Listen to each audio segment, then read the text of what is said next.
Long Walk to Freedom is Nelson Mandela's autobiography, chronicling his life from his early years to his imprisonment and eventual presidency in post-apartheid South Africa.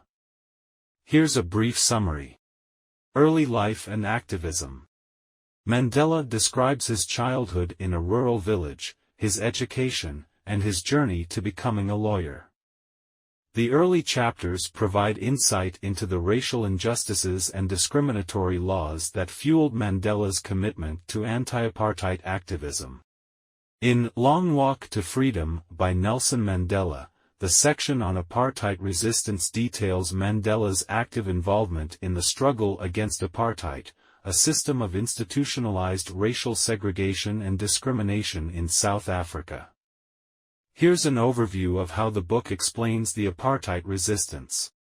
1. Formation of the ANC. Mandela's journey into activism begins with his involvement in the African National Congress, ANC, an anti-apartheid political organization. The ANC, initially founded to advocate for the rights of black South Africans, becomes a central force in the resistance against apartheid. 2. Defiance Campaign. Mandela plays a key role in organizing the Defiance Campaign in the early 1950s. This nonviolent resistance movement encourages black South Africans to defy discriminatory laws and policies, including pass laws and segregation. 3. The Freedom Charter. The book explores the development and adoption of the Freedom Charter, a document that articulates the ANC's vision for a democratic and non-racial South Africa. Mandela is actively involved in the formulation of this influential charter. 4. Sabotage and armed struggle. Frustrated by the lack of progress and increasing repression, Mandela becomes involved in more radical forms of resistance. The book details his role in planning acts of sabotage against government infrastructure, marking a shift towards armed struggle. 5. Rivonia Trial. The narrative covers the dramatic events leading to the Rivonia Trial in 1963, where Mandela and other ANC leaders are charged with sabotage.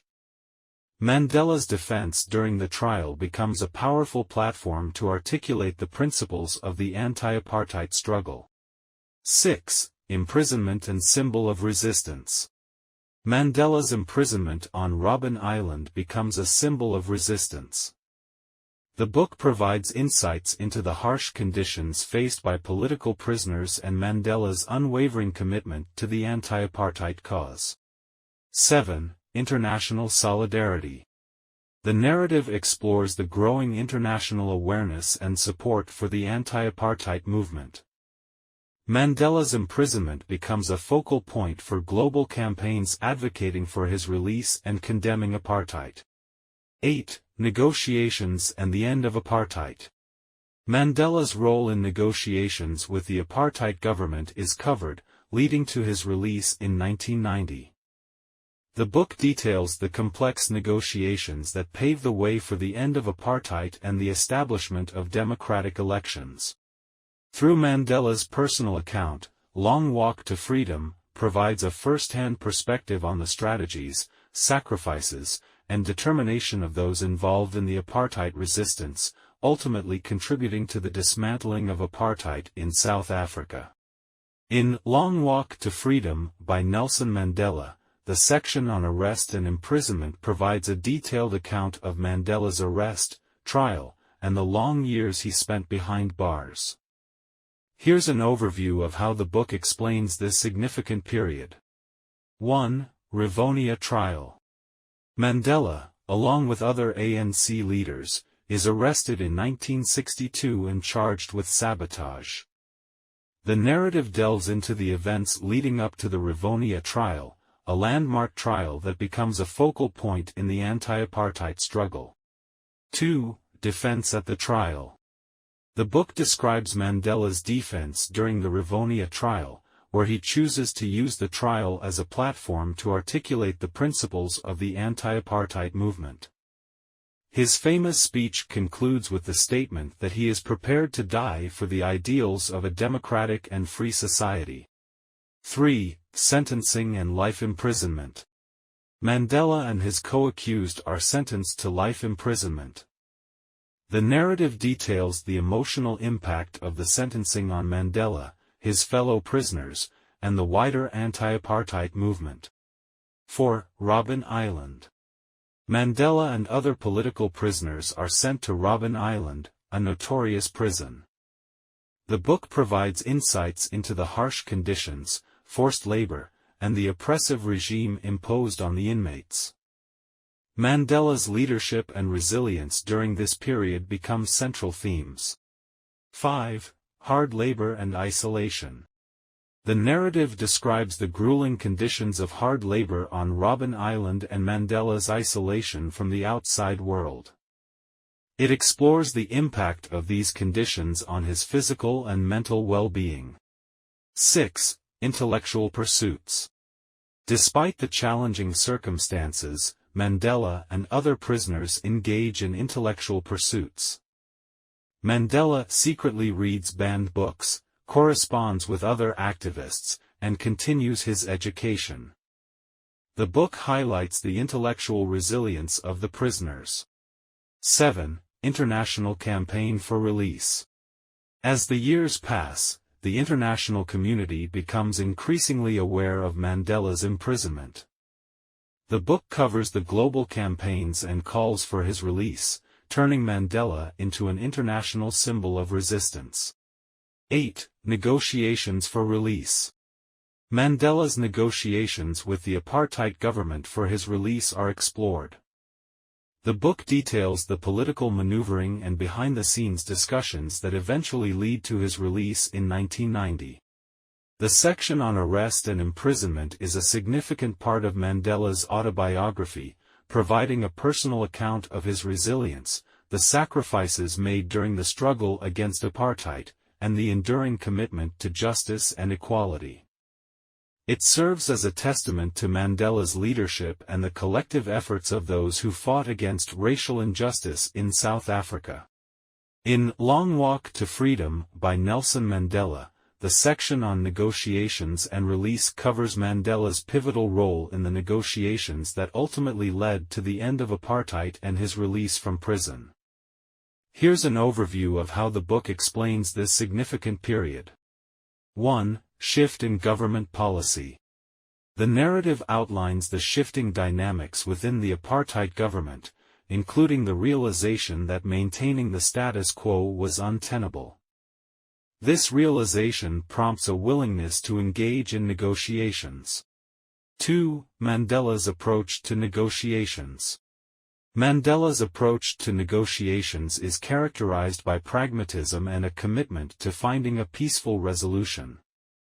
The book details his strategic decisions and the challenges of balancing the demands of his supporters with the need for compromise.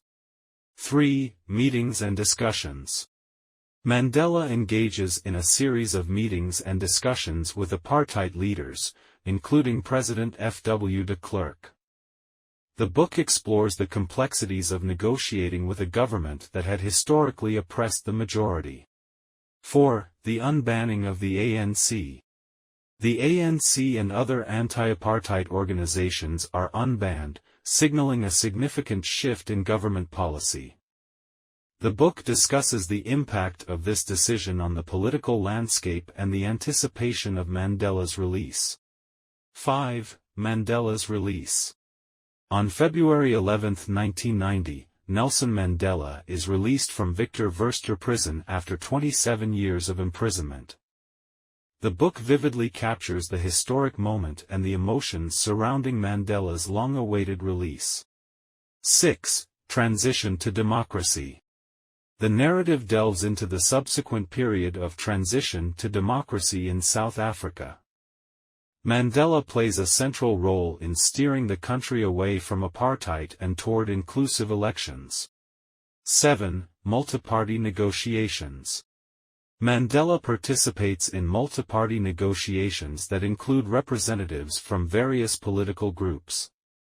The book details the challenges of navigating diverse interests and building a consensus for a democratic future. 8. Democratic elections. The book highlights the preparations and eventual democratic elections held in 1994. Mandela becomes South Africa's first black president in the country's first fully representative democratic election. 9. Reconciliation and nation building. Mandela's presidency is characterized by a focus on reconciliation and nation building. The narrative explores initiatives such as the Truth and Reconciliation Commission, designed to address the atrocities of the past and promote healing. The negotiations and release section underscores Mandela's leadership during a critical juncture in South Africa's history. It portrays his ability to navigate the complexities of negotiations, embrace reconciliation, and lead the nation toward a democratic future after years of oppression and struggle. Presidency and post-apartheid South Africa. Mandela becomes South Africa's first black president in 1994, marking the end of apartheid. The book highlights his efforts to reconcile a divided nation, promote equality, and address the challenges of building a democratic and inclusive society. In the Legacy chapter of Long Walk to Freedom by Nelson Mandela, the book explores Mandela's reflections on the impact of his life, the legacy he hopes to leave behind, and his vision for South Africa. Here's a summary of key points from the Legacy chapter. In the Legacy chapter of Long Walk to Freedom by Nelson Mandela, the book explores Mandela's reflections on the impact of his life, the legacy he hopes to leave behind, and his vision for South Africa. Here's a summary of key points from the Legacy chapter. 1. Personal reflections. Mandela reflects on his personal journey, acknowledging the challenges, sacrifices, and the long road to freedom. He shares his thoughts on the significance of his experiences and the lessons learned. 2. The struggle continues. Despite the end of apartheid and the establishment of democracy, Mandela emphasizes that the struggle for justice, equality, and human rights continues. He recognizes that building a just society is an ongoing process. 3. Reconciliation and unity. Mandela stresses the importance of reconciliation and unity in South Africa. He advocates for a nation where people of different backgrounds can come together, acknowledging the past but working towards a shared future. 4. A democratic South Africa. The chapter outlines Mandela's vision for a democratic South Africa, free from the shackles of racial discrimination. He discusses the challenges faced during the transition and the work required to build a society based on equality. 5. Hope for the future. Mandela expresses hope for the future of South Africa, envisioning a nation where every citizen enjoys equal rights and opportunities. He encourages continued efforts to address social and economic disparities. 6. Individual and collective responsibility. Mandela emphasizes that creating a just society is not only the responsibility of leaders but requires the active participation of every individual. He calls on citizens to contribute to the betterment of their communities and the nation. 7. Embracing diversity. The chapter explores Mandela's belief in the strength of South Africa's diversity. He encourages embracing differences and fostering a sense of national identity that transcends racial and ethnic boundaries. 8. International solidarity. Mandela acknowledges the crucial role played by the international community in supporting the anti-apartheid struggle. He expresses gratitude for the global solidarity that contributed to the dismantling of apartheid. Continuing the struggle. The Legacy chapter serves as a call to action, urging future generations to continue the struggle for justice and human rights. Mandela sees the ongoing work as a collective effort that spans generations. The Legacy chapter encapsulates Mandela's reflections on the broader implications of his life's work. It serves as a testament to his commitment to enduring values and principles, emphasizing the importance of unity, reconciliation, and the ongoing pursuit of a just and democratic society. Thank you for your support. See you next time. For more, subscribe to my channel.